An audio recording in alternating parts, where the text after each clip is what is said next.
The flowers were his language then, each carefully chosen bloom a whispered word, a secret sentiment arranged on the worn wood of the calf tables. Hydrangeas, heavy with unspoken devotion. Lilacs, a promise of spring after a long, isolating winter. And then she arrived, a silhouette framed by the doorway, the rain a shimmering curtain behind her. He saw her first in fragmented glimpses, the way she shook the water from her coat, a sudden flurry of motion against the muted gray, the way her gaze drifted across the room, settling on the rain-streaked windows, the soft curve of her cheek as she looked down at the picture menu. No words passed between them, just a pointing finger, a gentle nod. Coffee, simple, ordinary, and yet, it felt like the beginning of something extraordinary. He watched her from behind the gleaming chrome of the espresso machine, the hiss and gurgle of the brewing, a familiar, comforting symphony in his silent world. He noticed the way she held the warm mug, her fingers wrapped around it as if seeking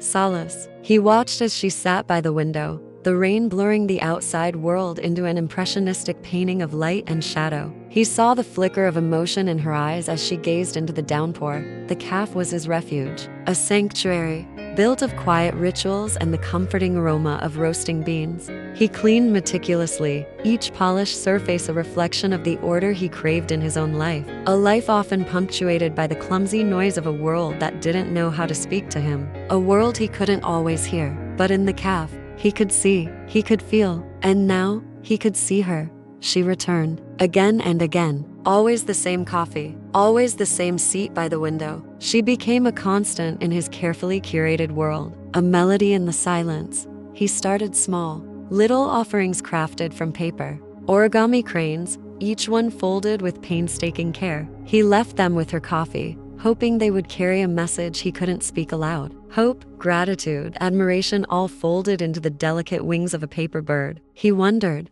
if she understood, if she saw the intention behind the gesture, or if they were just pretty trinkets, soon forgotten. He began to observe her with a more focused intensity, the way she would lose herself in a book, her brow furrowed in concentration, the corner of her lip caught between her teeth, the sadness that sometimes clouded her eyes, a fleeting shadow that hinted at a story he desperately wanted to know. The way she always touched the origami crane, a fleeting caress that sent a tremor through his own quiet world. He filled a sketchbook with her portraits, each one a silent study of her face, the subtle curve of her nose, the delicate tracery of lines around her eyes, the way the light caught the strands of her dark hair. They were private sketches, never meant to be seen. An expression of something he couldn't name, a feeling that bloomed in the silence between them, a longing to connect. He wanted to say hello, to introduce himself, to bridge the gap that separated them. He practiced writing greetings in a notepad, simple phrases he hoped she would understand. Hello, good morning,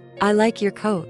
But when the moment came, the words seemed clumsy, inadequate. He held out the notepad, his heart pounding in his chest. She smiled, a kind, gentle smile that made his breath catch in his throat. And then she spoke, in French. Rapid, flowing French that washed over him like a wave, leaving him stranded on the shore of his own silence. The language barrier loomed, an insurmountable wall between them. The frustration burned, a bitter taste on his tongue. He retreated, defeated. The notepad fell from his trembling fingers. Then, the laughter, cruel, mocking laughter that shattered the fragile peace of the calf. Another customer, a loud, boisterous man, pointing at Elias, mimicking his attempts to communicate. The words, though unintelligible, were laced with malice. Elias felt his face burn with shame. He wanted to disappear, to become invisible. The laughter subsided, leaving behind a heavy silence. He busied himself cleaning the counter, avoiding her gaze. The sanctuary of the calf felt tainted,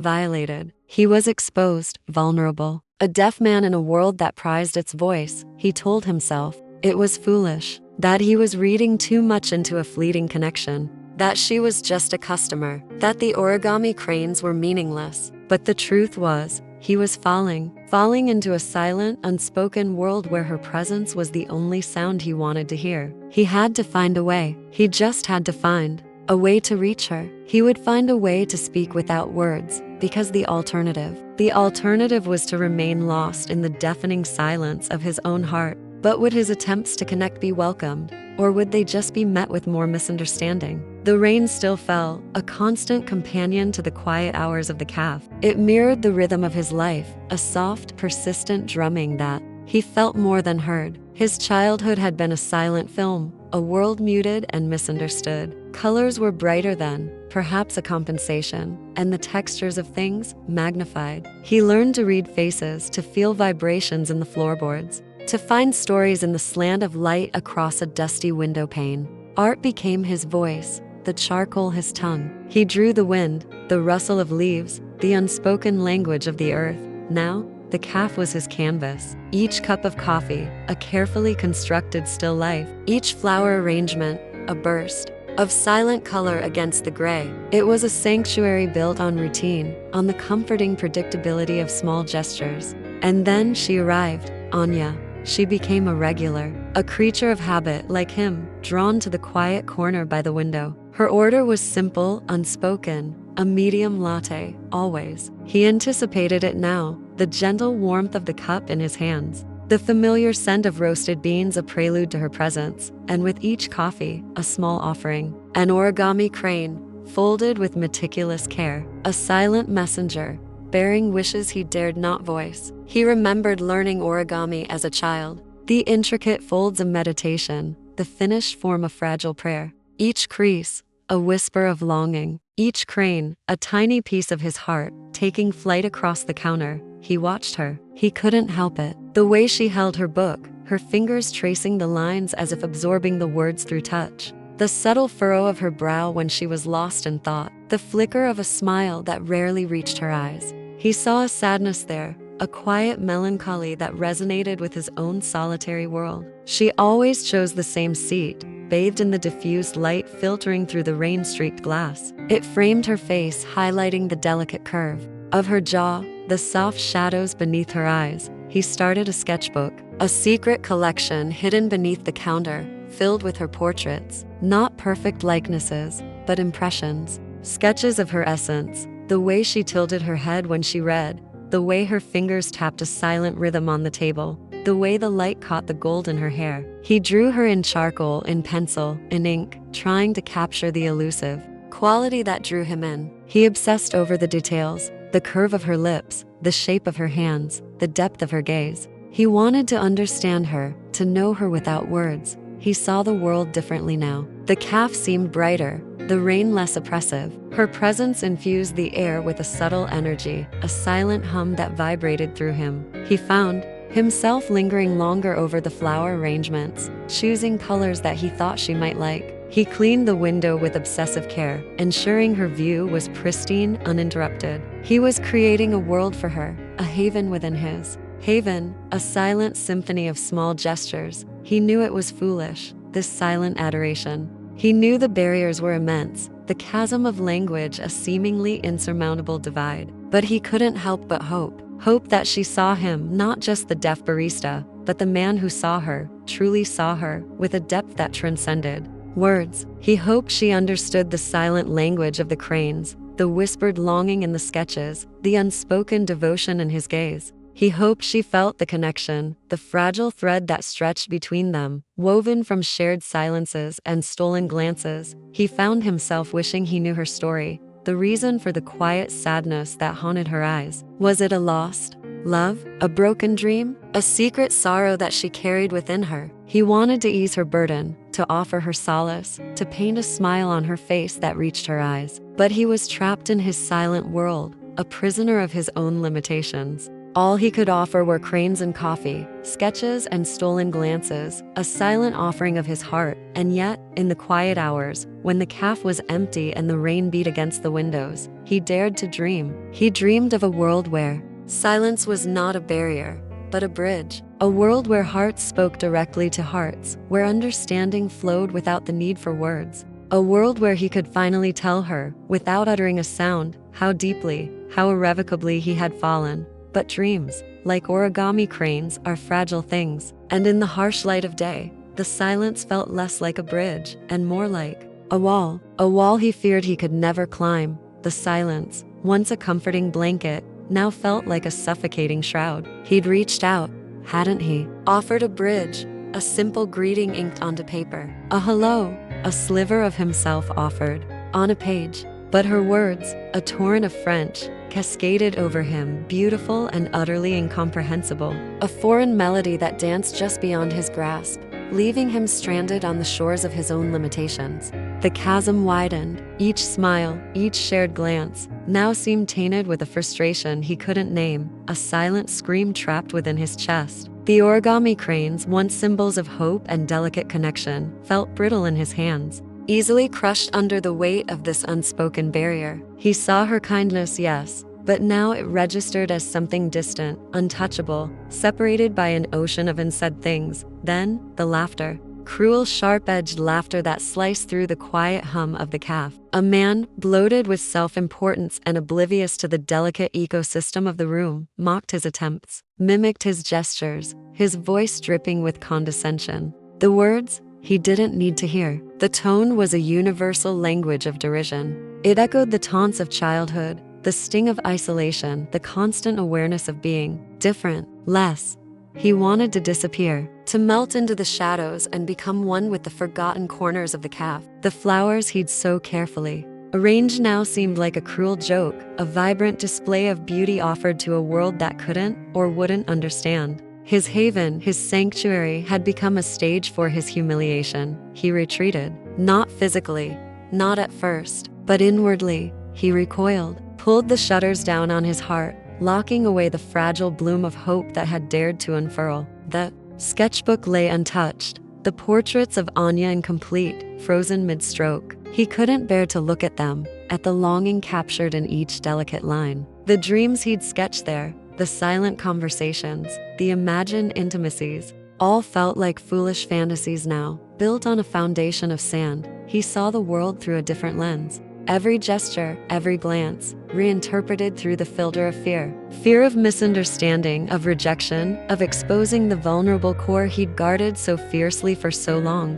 The café, once a place of quiet observation and subtle connection, became a minefield of potential pitfalls, each interaction fraught with the risk of exposure. He poured the coffee mechanically, the rhythmic grind and gurgle a dull counterpoint to the turmoil within. He avoided her eyes, focused on the task at hand, the familiar motions a small anchor in the storm. He saw her sitting by the window, lost in her book, a world away. He wondered what she was thinking, what secrets she held behind those enigmatic eyes. Did she see him, truly see him? Or was he just another fixture in her daily routine, a silent servant in a noisy world? The rain outside intensified, mirroring the tempest within, each drop a tiny tear, a testament to the silent grief that threatened to drown him. He was adrift, lost in a sea of unspoken words, the lighthouse of connection flickering dimly in the distance. He was alone again, wasn't he? Always alone. He remembered his childhood, the hushed classrooms, the averted gazes, the feeling of being an outsider looking in. He had built walls then, brick by silent brick, to protect himself from the world's indifference. And now, those walls were rising again, higher and stronger than before, imprisoning him in a fortress of his own making. The café lights seemed to dim, casting long, distorted shadows across the room. The faces of the other customers blurred into a featureless mass, their voices a muffled drone. He was trapped, suspended between two worlds, unable to fully inhabit either. But then he saw her, Anya. She wasn't reading, she was sketching. And something shifted, a flicker of possibility in the encroaching darkness. The charcoal moved across the page with a familiar grace, capturing something real, something that resonated deep within his soul, a question, formed fragile and hesitant in the depths of his heart, a question he dared not voice, even to himself. Could there still be a way? A way to bridge the gap, to transcend the limitations of language, to connect with her in the silent language of the heart? Or was he simply chasing a mirage, a fleeting illusion in the desert of his isolation? He had to know, he had to find out if the spark, however faint, could still be kindled into a flame. If perhaps, just perhaps, the silence wasn't a barrier, but a path to something more. But to find out, he'd have to risk everything. He had tasted the bitter tang of defeat, the sharp sting of isolation made all the more cruel by the nearness of her presence. He had retreated, wounded, back into the silent fortress of his own making. Yet, the universe, it seemed, was not finished with him, not yet. The threads of fate, so fragile, so easily broken, were about to be rewoven in the most unexpected way. He saw her then, not across the room, but closer, bathed in the soft glow of the afternoon light that filtered through the rain-streaked windows. She was sketching, her brow furrowed in concentration, her hand moving with a grace that mirrored the delicate dance of the rain outside. A simple notebook lay open before her, and a charcoal pencil danced across the paper. He didn't dare approach, didn't dare break the spell of concentration that held her captive. He simply watched, his heart a trapped bird beating against his ribs. An idea, fragile as a newborn butterfly, took flight within him. A memory, sharp and clear, surfaced from the depths of his mind. The rain, always the rain, a constant companion. He remembered a particular afternoon, weeks ago, when the caf windows had been plastered with droplets, each one a tiny, shimmering world. He had been mesmerized, tracing their paths with his finger, lost in the quiet symphony of the storm. He remembered seeing Anya watching him, a soft smile gracing her lips. That night, back in his small apartment, he began to draw.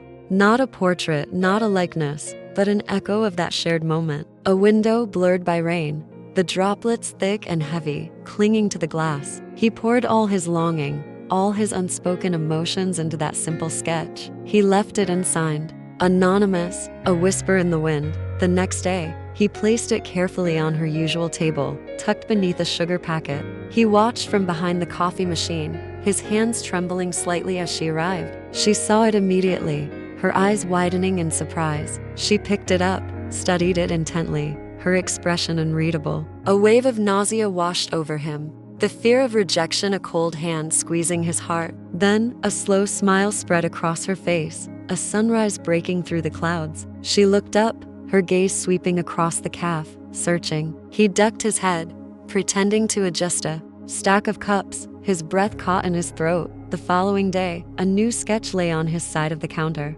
A charcoal portrait rendered with breathtaking skill. It was him. He was captured in the act of making coffee, his brow furrowed in concentration, the steam swirling around his face like a halo. The detail was astonishing, every line, every shadow perfectly rendered. It was more than just a likeness. It was an interpretation, a glimpse into his soul. He recognized himself, yet he saw something more, something he hadn't seen before. A quiet strength, a hidden beauty, a silent dialogue. Began a conversation conducted not with words, but with lines and shadows, with textures and tones. He responded with a drawing of her reading, lost in the pages of a book, a world of stories unfolding behind her eyes. She replied with a sketch of the origami crane he had left with her coffee, its delicate wings poised for flight. He felt himself opening up, shedding the layers of isolation that had cocooned him for so long. He was sharing his innermost thoughts, his hopes, his fears, without uttering a single word. She understood. He knew it. He felt it, in the delicate curve of her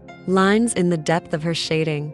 This was it, he thought. This was the connection he had been searching for, the bridge across the chasm of silence. He had found a way to speak, to truly communicate, in a language that transcended words. He had found a soulmate, a kindred spirit, a partner in this silent dance. He dared to believe, for the first time in a long time, that he was not alone. He dared to dream of a future filled with shared sketches and unspoken understandings, a world where silence was not a barrier, but a bond. But was this silent symphony truly harmony, or just a beautiful, fragile melody destined to shatter at the slightest discord? The unspoken language of art, of shared glances across the rain-streaked glass, had felt like enough. A fragile bridge built on mutual understanding, a sanctuary from the cacophony of a world that rarely paused to listen. He had mistaken quiet for clarity, stillness for truth. But the storm he had only witnessed from afar was now breaking inside the very heart of his haven. He found her there, by their window,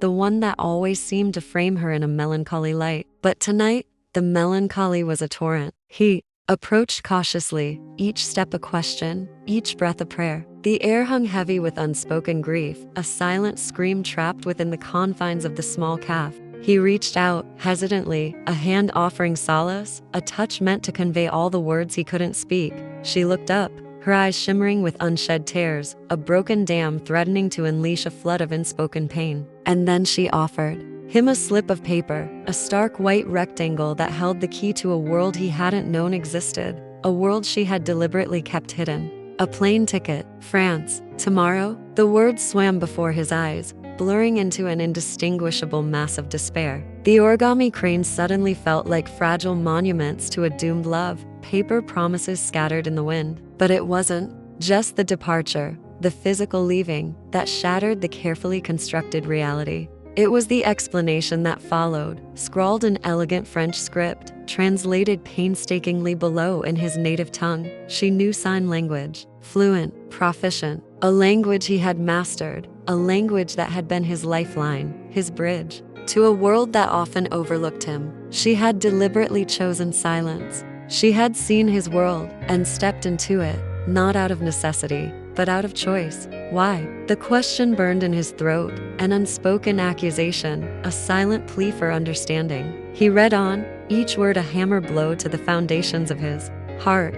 She had been drawn to the quiet, to the unspoken understanding that had blossomed between them. She had reveled in the absence of words, in the shared glances, the knowing smiles, the delicate dance of art and observation. She feared that speaking would shatter the fragile magic, that the clumsy intrusion of language would expose the raw, vulnerable truth beneath the surface. She had been hurt before, deeply, irrevocably. Words had been weapons, promises empty, declarations hollow. She had built walls around her heart, brick by silent brick, and found a strange comfort in the solitude. He had offered her a glimpse of connection without the risk of pain, a silent symphony of shared moments, a haven of understanding where words were unnecessary. But now, the silence was a lie. A beautiful, intricate, heartbreaking lie. He had believed their connection was forged in the absence of language, that their souls had found a way to communicate beyond the limitations of words. But she had been observing him, studying him.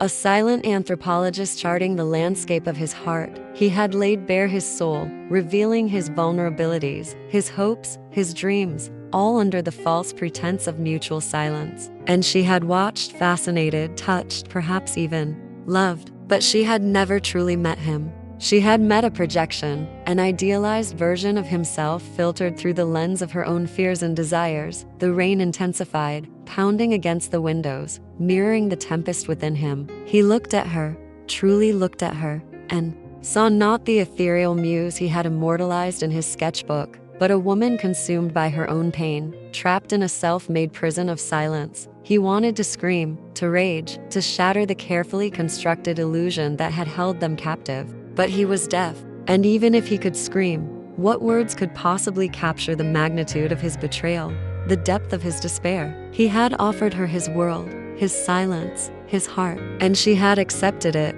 only to reveal that she had the key to escape.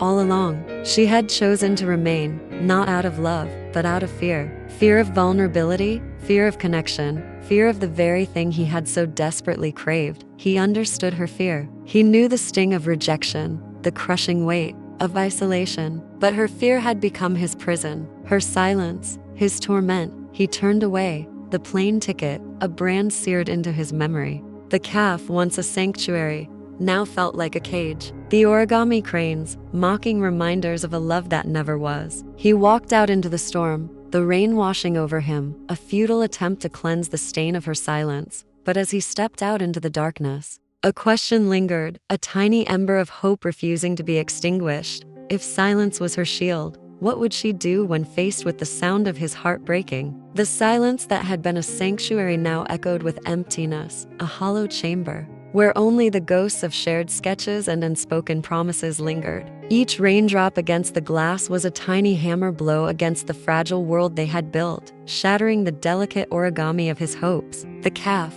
once a vibrant stage for their quiet ballet, felt cavernous, the aroma of coffee now bitter with disappointment. He moved through the motions of his day, a phantom barista serving shadows, each cup a small, silent offering to a god that had abandoned him. The origami cranes, once symbols of his blossoming affection, were now folded away, tucked into the deepest recesses of a drawer, like fragile birds with broken wings. His sketchbook, the silent confidant of his heart, was hidden beneath a stack of forgotten textbooks. each portrait of her a painful reminder of a connection he had so desperately craved, so naively believed in. Had he imagined it all? Was the silent language they had crafted a figment of his yearning, a phantom conversation born of loneliness? He saw her face in the steam rising from the espresso machine, in the swirling patterns of the latte art he mechanically created.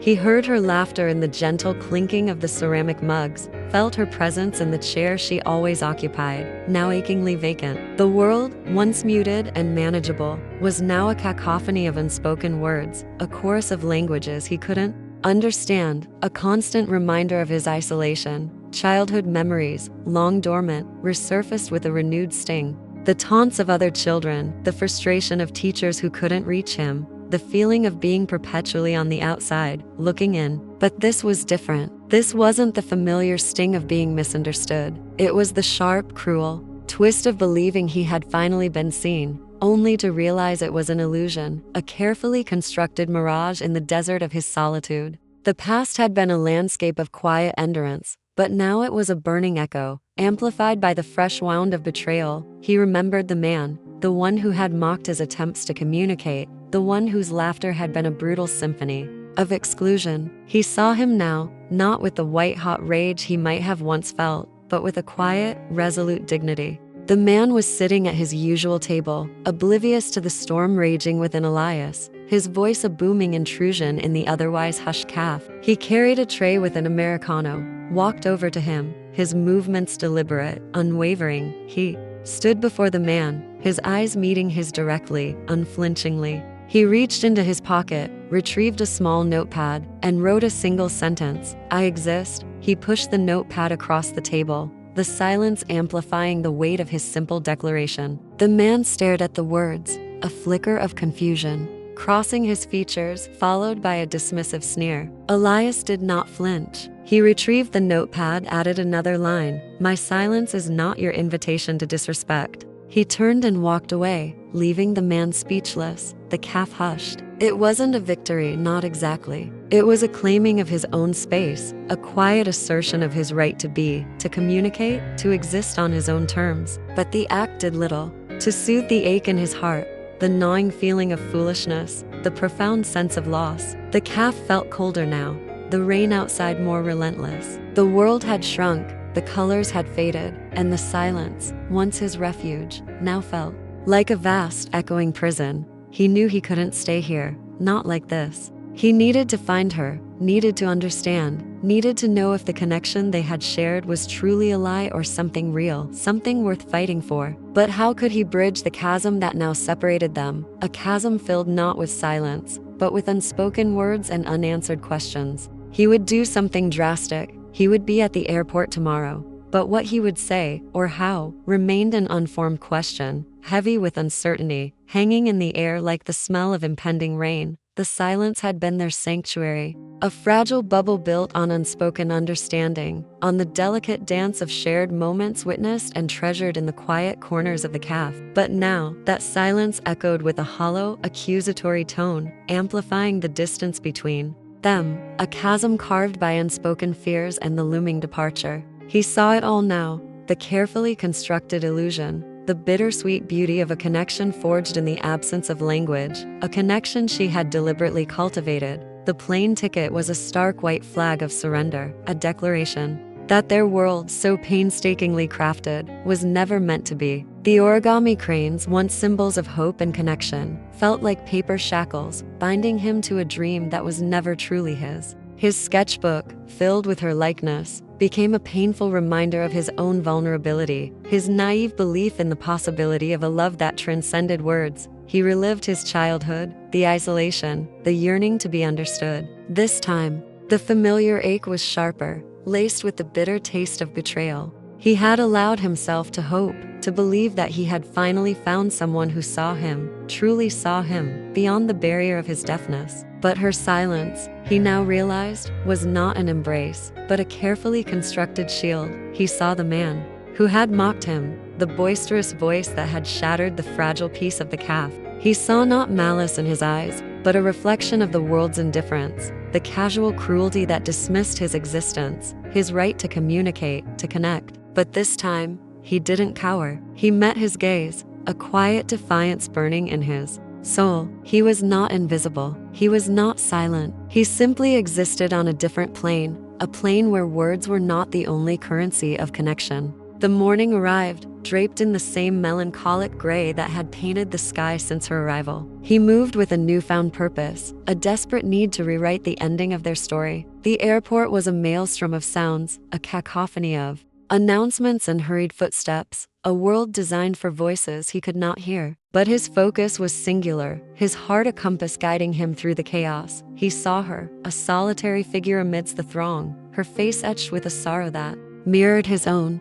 She stood at the gate, poised on the precipice of departure, ready to board the flight that would carry her away, back to the life she had left behind. He didn't call out, didn't try to stop her with a desperate plea. He knew that words, the very things that had divided them, were not the answer. Instead, he took a breath, steadied his trembling hands, and signed a single, simple phrase, learned in the desperate hours of the night, a phrase that had eluded him, a phrase that held the weight of his heart. G-team. 3 words in a language he didn't speak, yet they resonated with the truth of his soul. She stopped. The movement was almost imperceptible, a slight hesitation in her step, a flicker of recognition in her eyes. Tears streamed down, her face, blurring the harsh lights of the airport, softening the sharp edges of her resolve. She understood, not just the words, but the depth of feeling behind them, the vulnerability laid bare. And then, she signed back. Her hands moved with a grace that transcended language, a mirror image of his own confession. G-team. The words hung in the air, a silent echo that filled the void between them, erasing the distance, bridging the divide. She didn't get on the plane. Later, they sat at their usual table in the café, the rain outside a gentle, comforting rhythm. They signed, their hands dancing in the air, clumsy at first, then more fluent, more confident. They sketched, their pencils, tracing the contours of their shared world, a world now illuminated by the soft glow of understanding. The silence remained, but it was no longer a barrier. It was a space of quiet intimacy, a space where words found their true meaning, amplified by the depth of feeling that had always been there. They had found a new language, a language born of silence, nurtured by art, and finally, spoken with the heart. But the questions lingered, unspoken, hanging in the air like the scent of rain-soaked earth. Could a love forged in silence truly survive the noise of the world? Or was this just a fleeting moment of clarity before the inevitable storm?